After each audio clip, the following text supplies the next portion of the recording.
Ela disse à amiga ao telefone: quem me dera que ele simplesmente desaparecesse. Que se evaporasse, para podermos viver nesta casa com o Ricardo. Eu estava parado atrás da porta, a apertar as ferramentas com as quais construí este lar durante 15 anos. A minha mulher queria que eu desaparecesse? Perfeito. Eu vou realizar o desejo dela. Mas ela esqueceu-se de um pequeno detalhe: a casa pertence-me apenas a mim.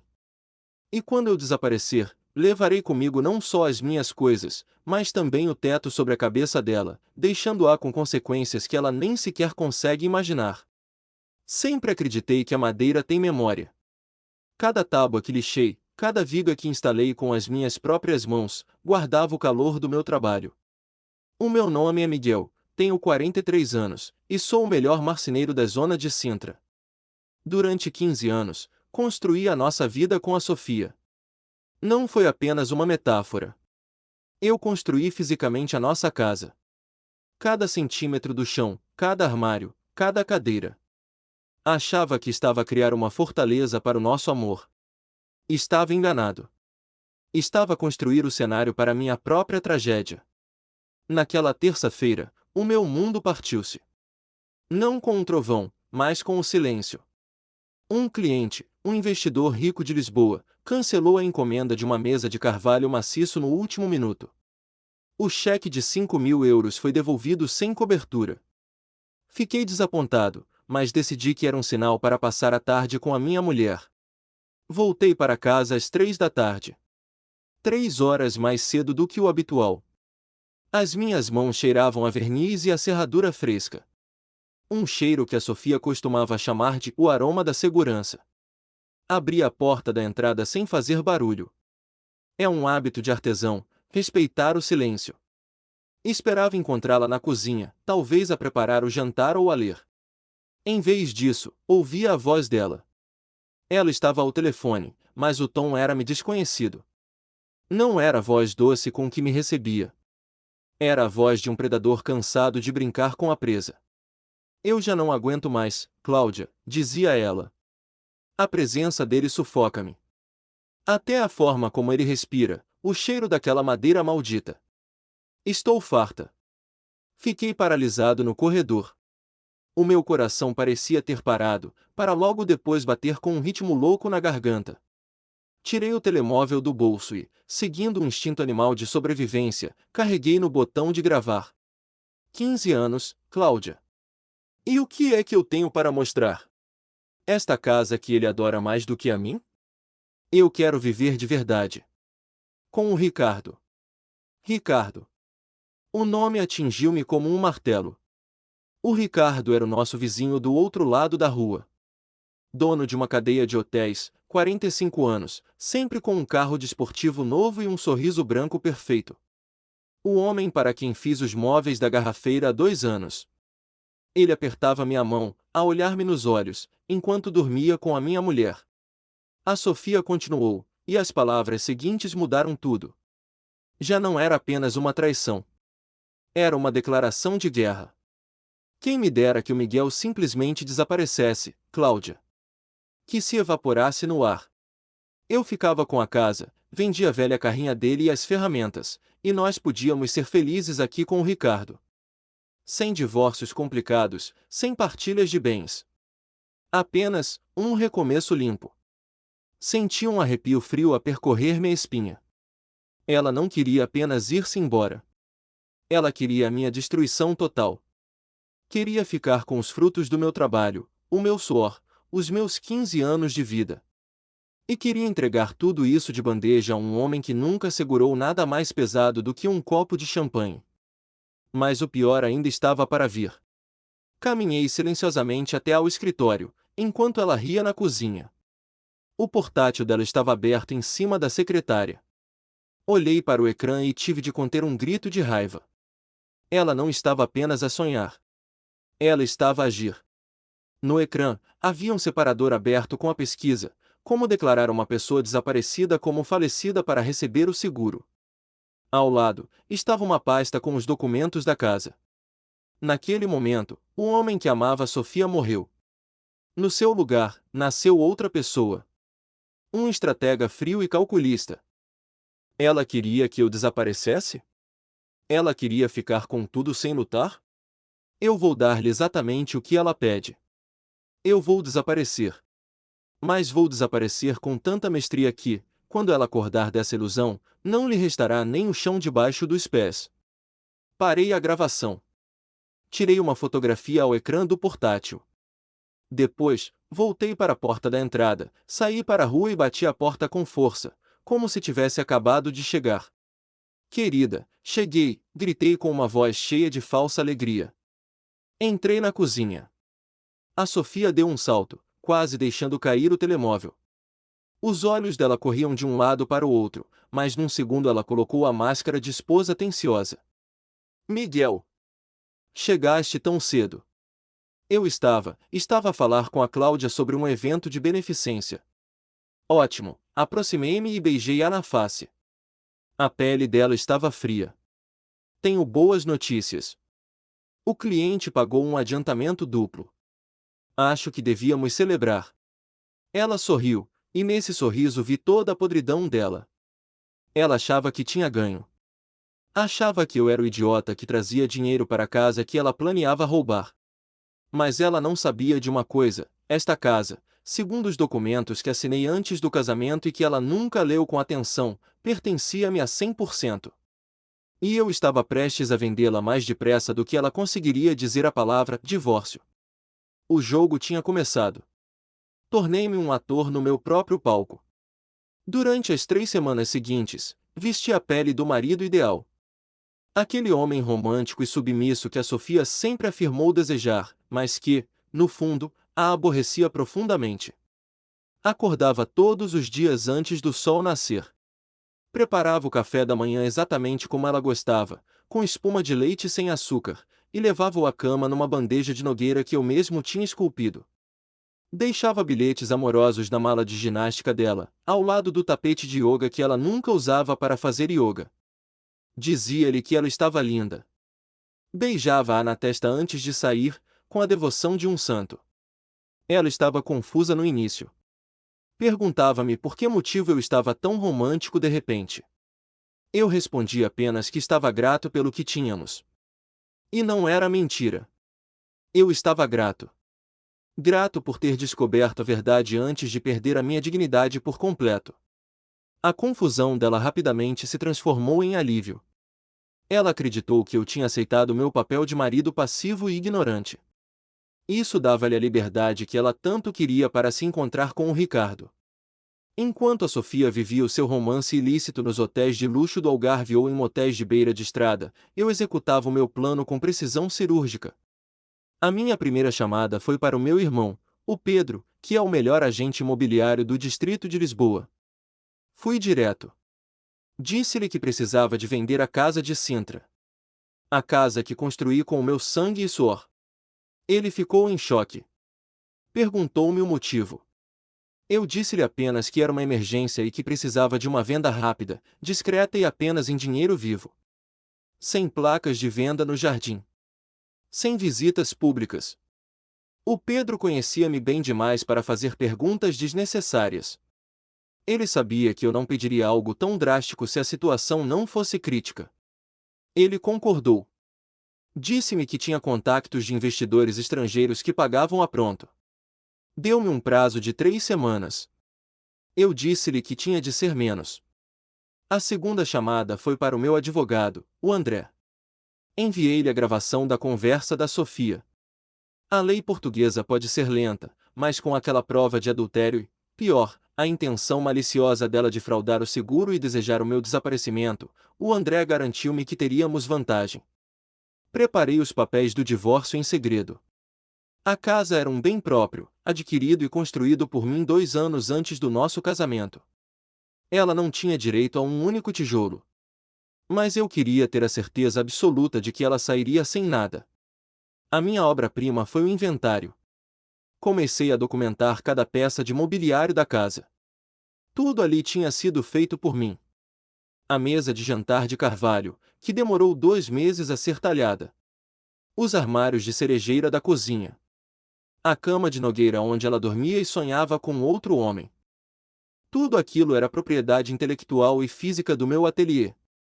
Tirei fotografias de alta resolução das minhas assinaturas escondidas na madeira, marcas que só eu sabia onde encontrar. Juntei faturas de cada eletrodoméstico, desde o frigorífico até a máquina de lavar, todos comprados com a minha conta pessoal antes de nos casarmos. Transferi todo o dinheiro das nossas contas conjuntas para uma nova conta que o André abriu em meu nome. Fiz isso aos poucos. 2.000 euros num dia. 3.000 no outro. A Sofia nunca verificava as contas. Ela estava demasiado ocupada a flutuar pela casa, leve e feliz, como se um peso tivesse sido retirado dos seus ombros. Ela trauteava canções enquanto se arranjava para os seus encontros falsos. Começou até a ser carinhosa comigo novamente, iniciando intimidade pela primeira vez em meses. Eu sabia que ela fechava os olhos e imaginava que estava com o Ricardo, mas eu não dizia nada. Eu apenas contava os segundos. A venda da casa avançou mais rápido do que eu esperava. No 10º dia, o Pedro ligou-me.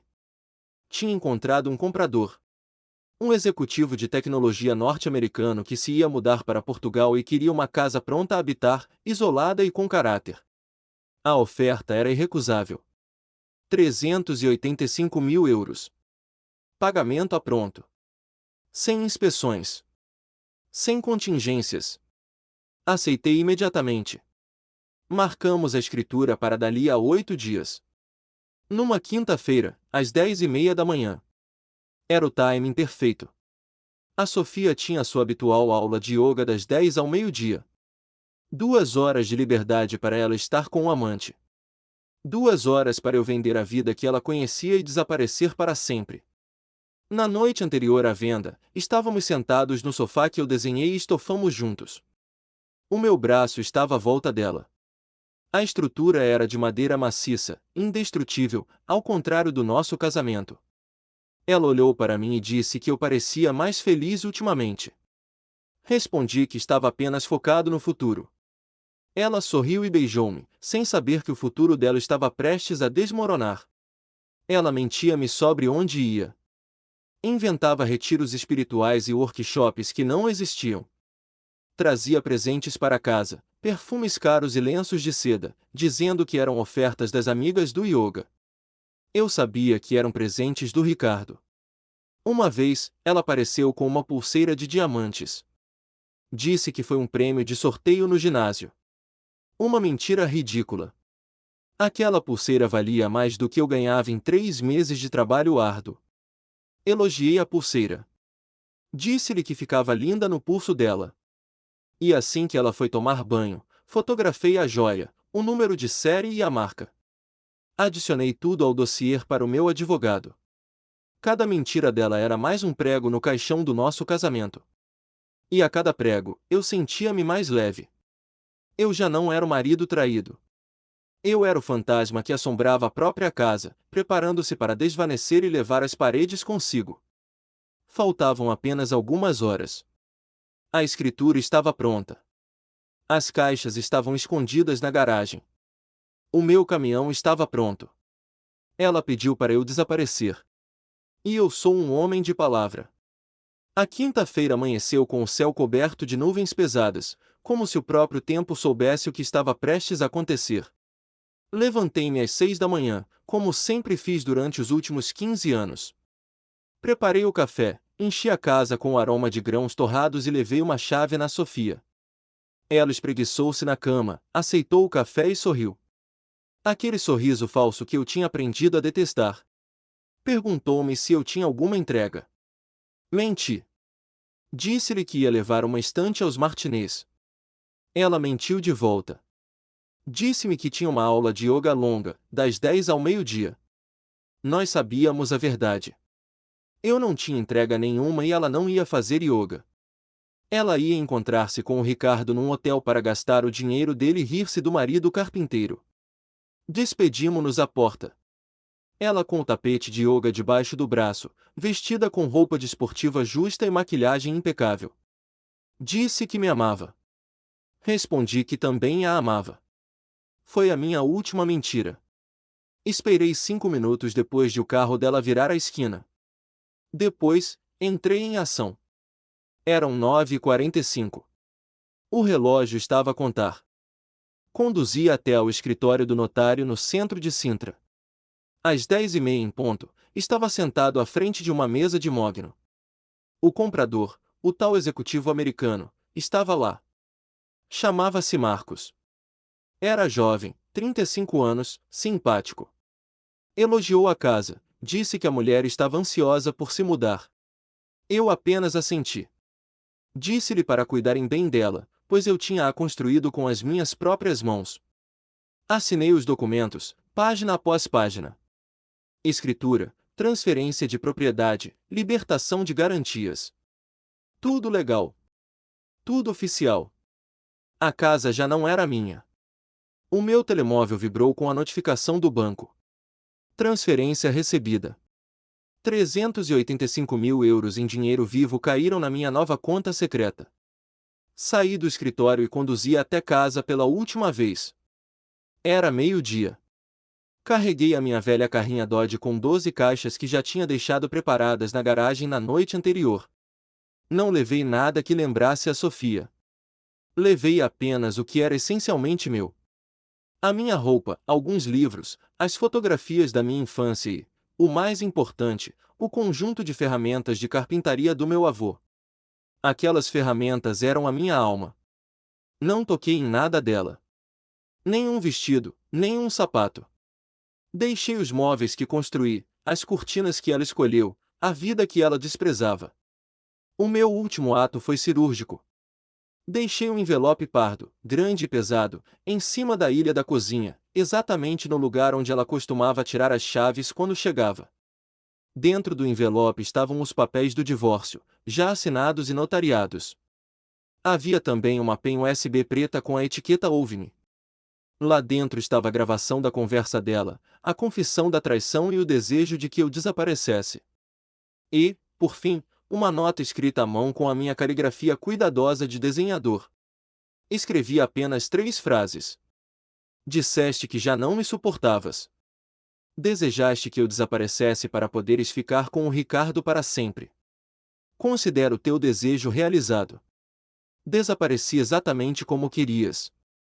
Deixei as chaves de casa ao lado do envelope. Fechei a porta às 2h15 da tarde. O clique da fechadura soou como um tiro. Entrei na carrinha e conduzi em direção ao norte, rumo à fronteira, deixando para trás Sintra e a vida que conhecia. Não houve despedidas dramáticas. Não olhei pelo espelho retrovisor. Fui apenas um homem a desaparecer, tal como a sua esposa tinha desejado. Chorei durante as primeiras 2 horas de viagem, não por ela, mas pelos 15 anos que deixei naquela casa.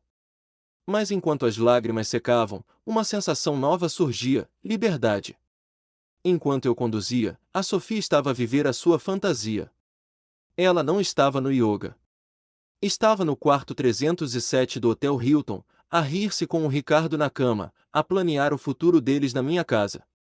Ela saiu do hotel à 1h30, feliz, a pensar que em breve estaria livre de mim. Conduziu até casa a ouvir música, radiante. Ela chegou às 2h15, minutos depois de eu ter saído. Estacionou o carro, pegou no tapete de yoga e entrou pela porta principal, fazendo barulho com as chaves, esperando que eu estivesse no ateliê. Gritou o meu nome. Silêncio. A casa parecia diferente. Mais vazia. O eco dos passos dela soava estranho na madeira. Foi à cozinha para beber água e viu o envelope. O nome dela estava escrito na frente. Pegou nele, curiosa, sem suspeitar de nada. Abriu. O primeiro documento fez o coração dela parar. Petição de divórcio. Miguel versus Sofia. As mãos dela começaram a tremer. Passou as páginas, viu as assinaturas, os selos oficiais. Tudo pronto. Tudo real. Então ela leu a minha nota. O rosto dela ficou branco como o papel, viu a pen USB. Correu para a sala, abriu o portátil e ligou a pen.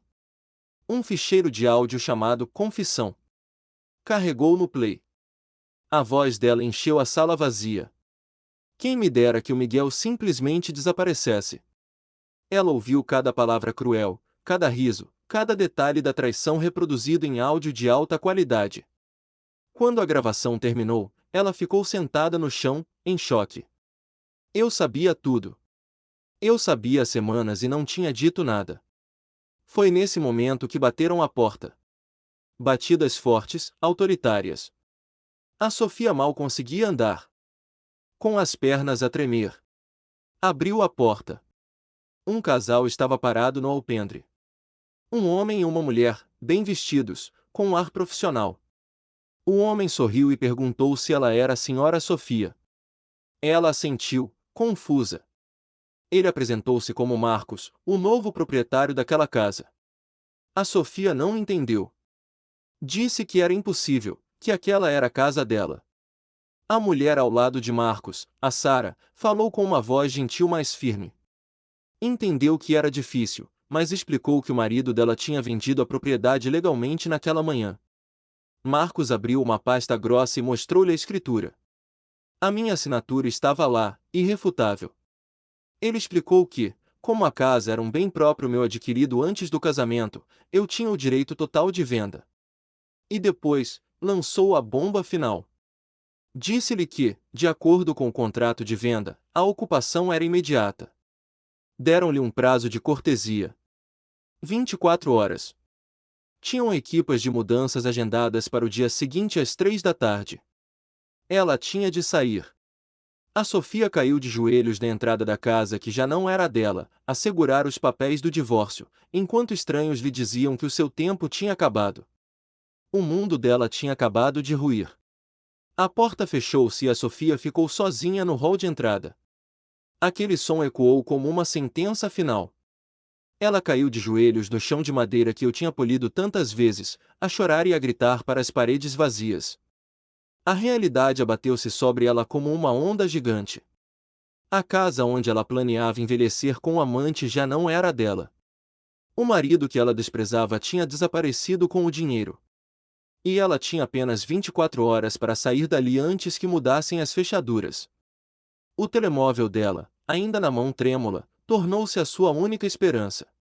A primeira chamada que fez foi para a irmã, a Ana, que vivia em Coimbra.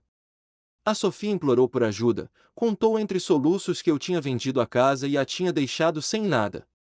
Ela esperava solidariedade, um convite para ficar lá uns tempos. Mas a resposta foi um balde de água fria.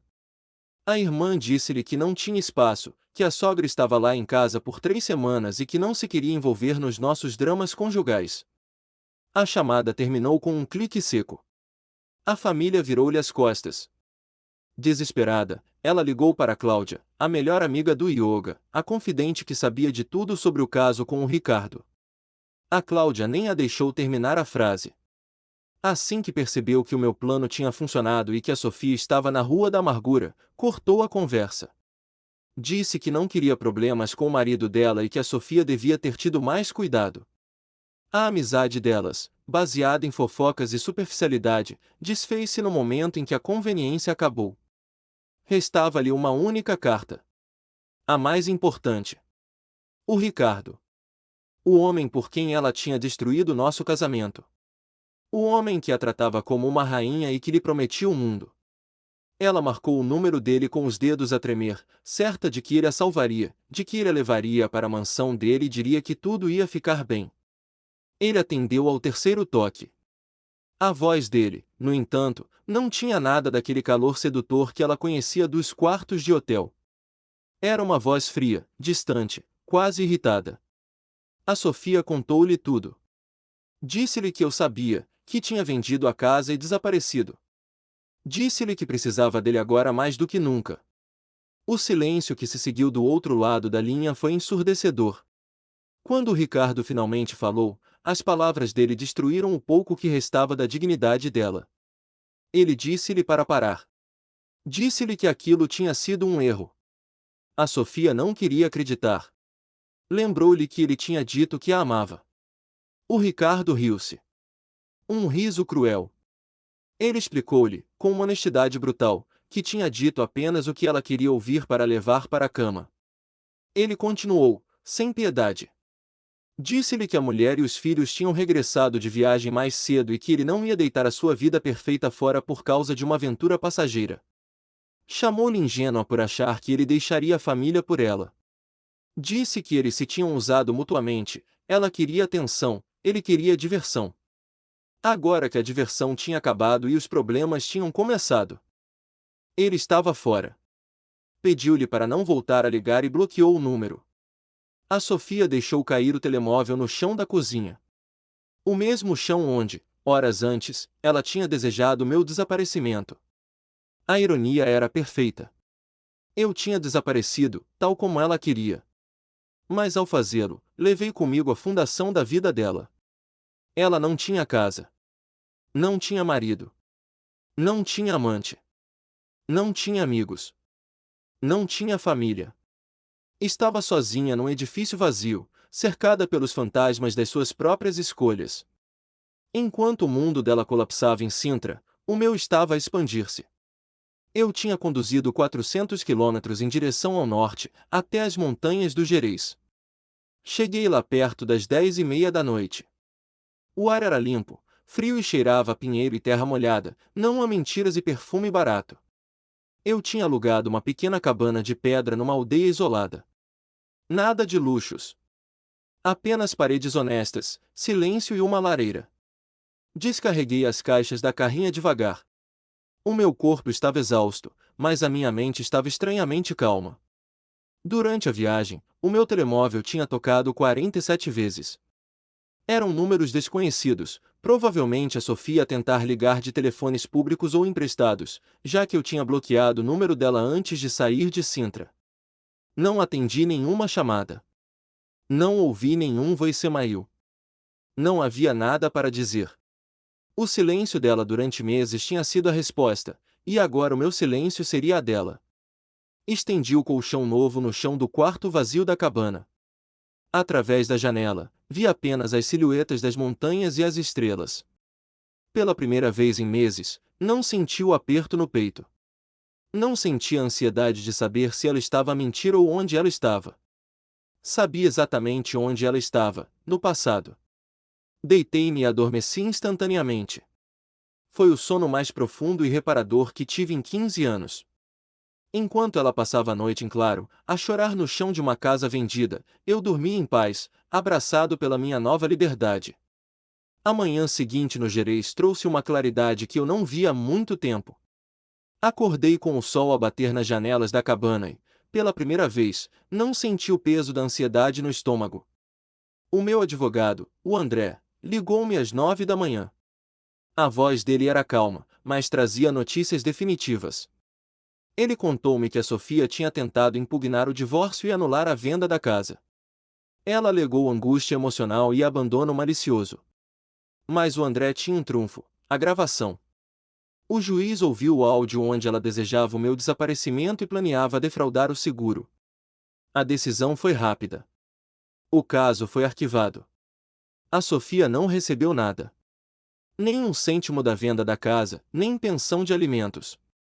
A justiça, por vezes, tarda, mas naquele dia não falhou. O André contou-me ainda mais. A Sofia estava a viver numa pensão barata nos arredores de Sintra. O dinheiro que ela tinha nas contas pessoais desapareceu rapidamente em hotéis e advogados inúteis. Agora, trabalhava como professora substituta, a ganhar o salário mínimo, a lutar para pagar a renda de um quarto úmido. O Ricardo, o grande amor da vida dela, tinha-a bloqueado de todas as redes sociais e mudado o número de telefone. Ele continuava sua vida de luxo com a esposa, enquanto a Sofia se tornava apenas uma memória embaraçosa para ele. Eu não senti alegria ao ouvir isto. Não senti prazer sádico. Senti apenas indiferença. Era como ouvir falar de uma personagem de um filme que eu já tinha deixado de ver. Nos meses que se seguiram, construí a minha nova vida. Transformei o velho celeiro atrás da cabana num ateliê de carpintaria. Coloquei as ferramentas do meu avô nas bancadas, limpas e ordenadas. O cheiro da madeira de castanheiro e pinho encheu o ar, e eu soube que estava em casa. A minha fama de um marceneiro do norte espalhou-se. Comecei a ter clientes locais, donos de restaurantes rústicos e hotéis de charme que valorizavam o trabalho manual autêntico. Eu cobrava o dobro do que cobrava em Sintra, e as pessoas pagavam com um sorriso, porque respeitavam a qualidade. Foi na biblioteca da vila que conheci a Clara. Ela tinha 38 anos, era viúva há 3 e tinha um sorriso que iluminava os dias de chuva. O marido dela tinha falecido de doença prolongada. E ela conhecia a dor da perda, embora de uma forma diferente da minha. Começamos a conversar sobre livros de design e acabamos a jantar num pequeno restaurante local. Com a Clara, tudo era simples. Não havia jogos mentais. Não havia pretensões. Ela não tinha redes sociais, não se importava com marcas de luxo e preferia uma caminhada na floresta a um jantar chique. Contei-lhe tudo sobre o meu passado. A gravação, a venda da casa, a fuga. Ela ouviu-me atentamente, sem julgar. Quando terminei, ela segurou a minha mão e disse que eu tinha sido corajoso. Perguntou-me se eu tinha saudades da Sofia. Respondi honestamente que tinha saudades da mulher que eu achava que ela era, mas que essa mulher nunca existiu. A Clara sorriu e disse que o futuro seria melhor. E foi. Começamos a construir algo real, tijolo por tijolo, baseados na verdade e no respeito mútuo. Um ano depois de eu ter saído de Sintra, recebi uma carta. O envelope tinha a caligrafia da Sofia. Não sei como ela descobriu a minha morada, talvez através de algum conhecido antigo. Abri a carta sentado no alpendre, com a Clara a trabalhar no jardim. A Sofia escreveu que tinha cometido o maior erro da vida dela. Disse que me traiu e magoou, e que eu lhe dei exatamente o que ela pediu. Disse que perdeu tudo, a casa, o marido, a dignidade e os amigos. Admitiu que o Ricardo a usou e deitou fora. Confessou que vivia sozinha num apartamento minúsculo e que se arrependia todos os dias. Não de me ter perdido, pois sabia que isso era justo, mas de não me ter valorizado quando me tinha. Terminou a dizer que eu era o melhor homem que ela tinha conhecido e que esperava que eu fosse feliz. Li a carta 2 vezes. Depois, dobrei-a e guardei-a numa gaveta funda. Não respondi. Não havia nada para dizer. Algumas coisas, depois de partidas, não podem ser coladas. Ela aprendeu a lição dela, e eu aprendi a minha. O silêncio foi a minha resposta final. 2 anos depois da minha fuga, casei-me com a Clara. Foi uma cerimônia pequena, nas montanhas, apenas com os amigos mais próximos e o meu irmão Pedro. A Clara estava linda num vestido simples de linho branco. Casamos debaixo de um pinheiro centenário, com vista para o vale que agora chamávamos de lar. Soube mais tarde, pelo Pedro, que a Sofia viu as fotografias do casamento nas redes sociais dele. Ela deixou um comentário privado para o meu irmão. Dizia apenas: diz ao Miguel que lhe dou os parabéns. A Clara é linda. Espero que ele seja feliz. O Pedro perguntou-me se eu queria responder. Disse-lhe que não. Naquele momento, percebi a verdade sobre a vingança. A vingança mais poderosa não é destruir quem nos magoou. Não é gritar, nem lutar, nem tentar arruinar a vida do outro. A verdadeira vingança é tornarmos-nos alguém a quem eles nunca mais terão acesso.